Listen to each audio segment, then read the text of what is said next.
Karibu tena kwenye channel yetu ya Bill Online 255. Leo tukielekeza mada kuu ya je, unajua kwamba chati zako za WhatsApp huenda zinafuatiliwa? Na unaenda kuelekeza tips ambazo zitaweza kusaidia ujue je, chati zako au call zako za WhatsApp kuna mtu anazifuatilia bila wewe kujua. Kitu cha kufanya, tunaingia kabisa direct kwenye app ya WhatsApp. Naenda kuelekeza tu step fupi tu za kuangalia.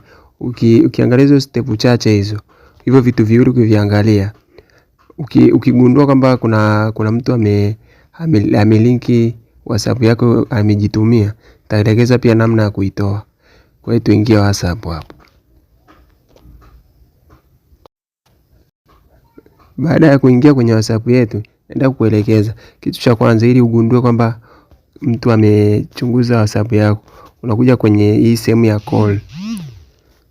Sehemu ya call hapa utaangalia, yani hapa hivi kwenye recent hapa kwa juu hapa, ukikuta kuna chochote kinaonekana kina link ya mtu ambaye hujaelewa, unaweza ukakabonyeza ukakanlink.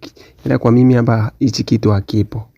Kwa hiyo kwenye call pia hapa juu hapa hivi, kama kuna mtu ameweza kutransfer chat zako, hapa juu hapa hivi patakuwa kuna link fulani ambayo itakuwa imekuja hapa ya kulinki kwa call, ili ukiwa unapigiwa kama ni video au na nini, yeye hawa anapata taarifa kule na hawa anazifuatilia hizo chat zako kwenye WhatsApp yake. Pia unakuja hapa kwenye home kabisa, unakuja hapa hivi juu kwenye vidude vitatu hapa, ukipabonyeza hapo kuna hii imeandikwa linked device.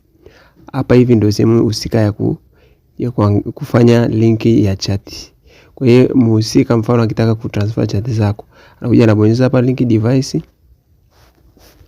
Akibonyeza hapa inamaanisha ana link device yako kwenda kwake, au wewe unaweza ukalinki kwako ukatuma kwake. Kwa hiyo ukija ukiangalia hapa kwenye link device, ukikuta kuna chochote kipo hapa, inamaanisha kuna mtu amefanya transfer ya chat zako zinaenda pia kwake. Kwa hiyo ukiwa una chat na mtu yote au ukipiga chochote, ukitumia chochote, kwake pia kinaingia, ila ulikuwa hujui. Kwa hiyo ukikuta chochote hapa kwenye WhatsApp yako, kama umeingia ukakuta hapa chochote, ujue kabisa kuna mtu anafuatilia chat zako. Ila kama hakuna, imaanisha upo salama.